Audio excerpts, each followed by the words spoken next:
जय हिंद साथियों, welcome to my YouTube channel revise yourself में आप सभी का स्वागत है। और उम्मीद है कि आप सभी जो है इस लाइव क्लास से जुड़ गए होंगे। जैसा कि आप सभी जानते हैं, बिहार पुलिस के लिए कुछ दिनों से हम लोग लगातार साइंस के क्वेश्चन कर रहे हैं और अभी भी कुछ दिन तक हम लोग साइंस के क्वेश्चन ही करेंगे। और आपको बता दें कि जिस लेवल का हम साइंस का क्वेश्चन करवा रहे हैं वही लेवल जो है आपके एग्ज़ाम में रहने वाला है। या तो आप 1 अक्टूबर के एग्ज़ाम पेपर को उठाकर देख लीजिए, या जो बिहार दरोगा का 17 दिसंबर का एग्ज़ाम पेपर हुआ उसमें आप देख लीजिए कि साइंस के कितने इजी प्रश्न जो है पूछे गए थे एग्ज़ाम में। तो साइंस में ज़्यादा आपको हार्ड सवाल को नहीं पढ़ना है, ज़्यादा 12 सवाल को नहीं पढ़ना है, बट इजी सवाल को पढ़िए और इजी सवाल ही आपके एग्ज़ाम में पूछे जाएंगे।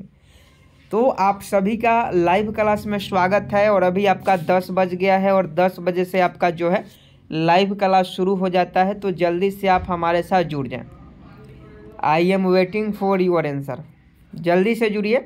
और फर्स्ट क्वेश्चन जो है आपके मोबाइल स्क्रीन पर है। पहला प्रश्न आपके मोबाइल स्क्रीन पर कि वनस्पति विज्ञान के जनक कौन है? 1 का सही जवाब बताएं। वनस्पति विज्ञान की जनक कौन है? जल्दी से बताएं। वनस्पति विज्ञान के जनक कौन है? तो इसका सही जवाब थ्रियोफेस्टस हो जाएंगे। थ्रियोफेस्टस इसका सही जवाब ऑप्शन डी हो जाएगा। वनस्पति विज्ञान के जनक कौन है? तो थ्रियोफेस्टस नामक वैज्ञानिक हैं। अगर ऑप्शन डी 1 का बता रहे हैं तो आपका बिल्कुल सही जवाब है। अगला क्वेश्चन देखिए, 2 नंबर, पौधे का कौन सा भाग श्वसन करता है? 2 का सही जवाब बताएं।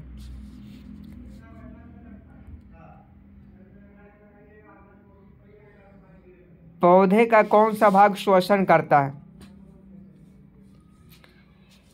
तो देखिए, पत्ती आप बता रहे हैं तो आपका बिल्कुल सही जवाब हो जाएगा। पौधे के पत्ती अगर आप देखेंगे, पत्ती को देखेंगे तो उसमें हल्का हल्का जो है रेशा रहता है, उसी से पौधा जो है श्वसन करता है। तो क्वेश्चन पूछा जाता है कि पौधे का कौन सा भाग श्वसन करता है? तो पौधे का जो पत्ती भाग होता है वो श्वसन करता है।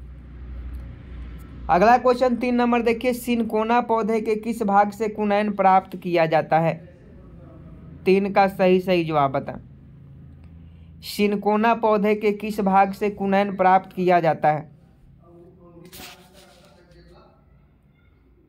आई am waiting for your answer. 3 का सही जवाब बता। सिनकोना पौधे के किस भाग से कुनैन प्राप्त किया जाता है? तो 3 का अगर आप ऑप्शन है तने की छाल बता रहे हैं तो आपका बिल्कुल सही जवाब है। ये क्वेश्चन कई बार आपके एग्जामों में पूछा गया है कि सिनकोना पौधे के किस भाग से कुनैन प्राप्त किया जाता है। तो सिनकोना पौधे के तने की छाल से, ऑप्शन ए बिल्कुल राइट आंसर हो जाएगा। क्वेश्चन पूछता है सिनकोना पौधे के किस भाग से कुनैन प्राप्त किया जाता है, तो तने की छाल से प्राप्त किया जाता है। अगला क्वेश्चन 4 नंबर देखिए, फर्न पौधा किससे संबंधित है? 4 का सही जवाब बताएं। फर्न पौधा किससे संबंधित है? जल्दी से बताएं। I am waiting for your answer. Fern पौधा किससे संबंधित है? तो टेरिडोफाइटा से आपका बिल्कुल सही जवाब हो जाएगा। फर्न पौधा किससे संबंधित है? टेरिडोफाइटा से है। क्वेश्चन पूछा जाता है कि फर्न पौधा जो है किससे संबंधित है, तो फर्न पौधा टेरिडोफाइटा से संबंधित है। अगला क्वेश्चन 5 नंबर देखिए, थार मरुस्थल की हरियाली बनती है? 5 का सही जवाब बताएं। I am waiting for your answer. Thar मरुस्थल की हरियाली बनती है। तो देखिए, मरुस्थल में जो पौधे उगते हैं वो मरुदोभिद होते हैं। मरुदोभिद जो पौधे होते हैं वो मरुस्थल में उगते हैं और उन्हीं से जो है आपका वहाँ थोड़ी बहुत हरियाली होती है, क्योंकि दूर दूर तक कहीं पेड़ पौधा आपको देखने को नहीं मिलेंगे। मरुदोभिद जो पौधे होते हैं उनको पानी की बहुत ही कम आवश्यकता होती है। तो 5 का ऑप्शन है बिल्कुल सही जवाब हो जाएगा। अगला क्वेश्चन देखिए, प्रकाश संश्लेषण तेज होता है? 6 का सही जवाब बताएं कि प्रकाश संश्लेषण किस में तेज होता है? तो देखिए, लाल प्रकाश में प्रकाश संश्लेषण तेज होता है। लाल प्रकाश में प्रकाश संश्लेषण की जो प्रक्रिया है वो तेज होती है। प्रकाश संश्लेषण की प्रक्रिया से भी संबंधित बिहार दरोगा में एक क्वेश्चन पूछा गया था। आप क्वेश्चन पेपर को उठाकर देख लीजिएगा, कितना इजी क्वेश्चन पूछा गया था। अगला क्वेश्चन देखिए, एक पेड़ की आयु का अनुमान लगाया जा सकता है। 7 का सही जवाब बताएं। एक पेड़ की आयु का अनुमान लगाया जा सकता है। 7 का सही जवाब बताएं। I am waiting for your answer. एक पेड़ की आयु का अनुमान लगाया जा सकता है। तो इसका सही जवाब ऑप्शन ए हो जाएगा, तने के बने हुए घेरों को गिनकर। एक पेड़ की आयु की गणना अनुमान लगाया जा सकता है, तो तने के बने हुए घेरों को गिनकर कितना वर्ष पुराना पेड़ है यह आकलन किया जा सकता है। तो 7 का जो सही जवाब हो जाएगा ऑप्शन ए हो जाएगा।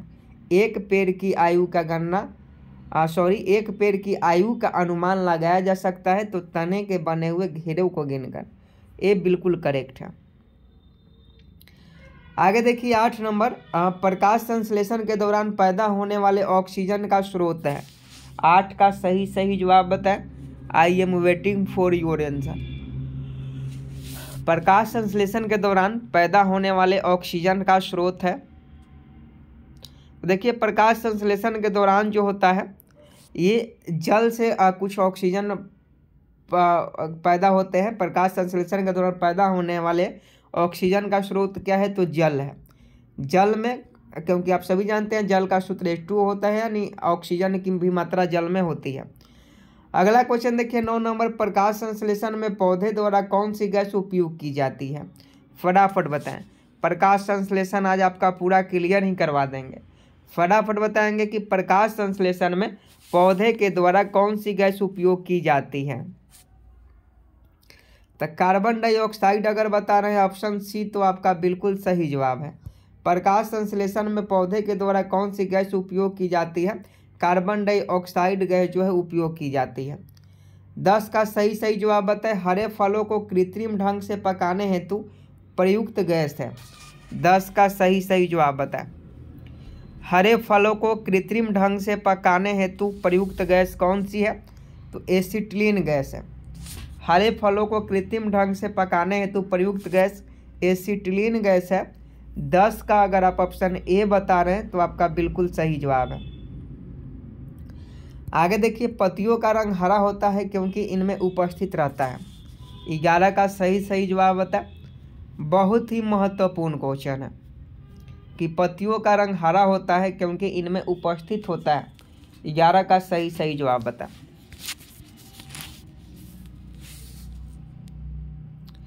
तो 11 का अगर आप ऑप्शन डी क्लोरोफिल बता रहे हैं तो आपका बिल्कुल सही जवाब है। पत्तियों का रंग हरा होता है क्योंकि इसमें क्लोरोफिल नामक वर्णक पाया जाता है। 11 का ऑप्शन डी बिल्कुल सही जवाब हो जाएगा। आगे देखिए, पत्तियों के छिद्र जिनके द्वारा जल द्रव रूप में कभी कभी बाहर निकलता है उन्हें कहते हैं। तो आपने देखा होगा पत्ती, आपको पहले ही बताया कि पौधा का जो पत्ता होता है उसमें आप देखिएगा तो रेशा जैसा जो है, रेशा पतला एकदम रेशा जैसा ऐसे रहता है, पतला रेशा जैसा ऐसे रहता है। तो इसको हम लोग जलरंध्र बोलते हैं, जिसे हम लोग हाइड्रेटोड कहते हैं। इसका रासायनिक नाम जो हाइड्रेटोड है। और पत्तियों के छिद्र जिनके द्वारा जल द्रव रूप में कभी कभी बाहर निकलता है उन्हें हम लोग जलरंध्र ही कहते हैं। तो 12 का अगर आप ऑप्शन है जलरंध्र बता रहे हैं तो आपका बिल्कुल सही जवाब है। अगला प्रश्न 13 नंबर देखिए और फटाफट सही जवाब बताएंगे कि प्रकाश संश्लेषण के दौरान कौन सी गैस निकलती है। प्रकाश संश्लेषण के दौरान कौन सी गैस निकलती है। तो देखिए, प्रकाश संश्लेषण के लिए CO2 आवश्यक है, लेकिन प्रकाश संश्लेषण की क्रिया होती है तो कौन सी गैस निकलती है यह आपको बताना है। तो 13 का सही जवाब बताएं। तो ऑप्शन है ऑक्सीजन बिल्कुल सही जवाब है। प्रकाश संश्लेषण के दौरान कौन सी गैस निकलती है, तो ऑक्सीजन गैस निकलती है। 13 का अगर आप ऑप्शन है ऑक्सीजन बता रहे हैं तो आपका बिल्कुल सही जवाब है। अगला क्वेश्चन 14 नंबर देखिए, पौधे मुख्यतः पोषण पाते हैं। 14 का सही जवाब बताएं। पौधे मुख्यतः पोषण पाते हैं। 14 का सही जवाब बताएं। पौधे मुख्यतः पोषण पाते हैं, तब भूमि से पाते हैं। पौधे मुख्यतः पोषण किससे पाते हैं, भूमि से पाते हैं। 14 का अगर आप ऑप्शन डी बता रहे हैं तो आपका बिल्कुल सही जवाब है। 15 नंबर क्वेश्चन देखिए, पौधे जो खारे पानी में पैदा होते हैं उन्हें कहते हैं। जैसे समुद्र का पानी जो होता है खारे होता है, तो उसमें उगने वाले पौधे को, उपजने वाले पौधों को क्या कहा जाता है? तो उसे हेलोफाइटस के नाम से जाना जाता है। पौधे जो खारे पानी में पैदा होते हैं उन्हें हेलोफाइटस कहा जाता है। तो 15 का ऑप्शन हेलोफाइटस आपका बिल्कुल सही जवाब है। आगे देखिए, प्याज बदला हुआ रूप है। 16 का सही जवाब होता है प्याज बदला हुआ रूप है। तो प्याज जो है तने का बदला हुआ रूप है, इसका सही जवाब तना है। प्याज बदला हुआ रूप है तो प्याज जो है तने का बदला हुआ रूप है। तो 16 का अगर आप ऑप्शन ए बता रहे हैं तो आपका बिल्कुल सही जवाब है। अगला क्वेश्चन देखिए, पौधे के किस भाग से हल्दी पाया जाता है? 17 का सही जवाब बता। पौधे के किस भाग से हल्दी प्राप्त किया जाता है? तो ये तना से हो जाएगा। पौधे के तना भाग से हल्दी प्राप्त किया जाता है, तो इसका सही जवाब ऑप्शन डी हो जाएगा। अगला क्वेश्चन देखिए, आलू का बदला हुआ रूप क्या कहलाता है? आलू का बदला हुआ रूप, आलू का बदला हुआ जो रूप होता है वो क्या होता है? तो आपका तना होता है। आलू का बदला हुआ रूप जो है तना ही है। आगे देखिए, किसके कारण फूलों में रंग होता है? फटाफट बताए। कोई फूल हरा होता है, कोई फूल लाल होता है, कोई फूल पीला होता है। तो बताइए किसके कारण फूलों में रंग होता है? तो एंथ्रोसाइनिन के कारण। फूलों में एक एंथ्रोसाइनिन नामक पदार्थ पाया जाता है। एंथ्रोसाइनिन नामक के कारण ही फूलों में जो होता है वो रंग होता है। तो इसका सही जवाब ऑप्शन डी हो जाएगा। डी बिल्कुल सही जवाब हो जाएगा। अगला क्वेश्चन देखिए, पौधे द्वारा नाइट्रोजन किस रूप में प्रयोग किया जाता है? 20 का सही जवाब बताएं।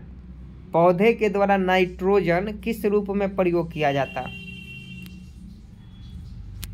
तो ये नाइट्राइट के रूप में प्रयोग किया जाता है। पौधे द्वारा नाइट्रोजन किस रूप में प्रयोग किया जाता है? नाइट्राइट के द्वारा प्रयोग किया जाता है, नाइट्राइट के रूप में। तो 20 का ऑप्शन सी बिल्कुल सही जवाब है।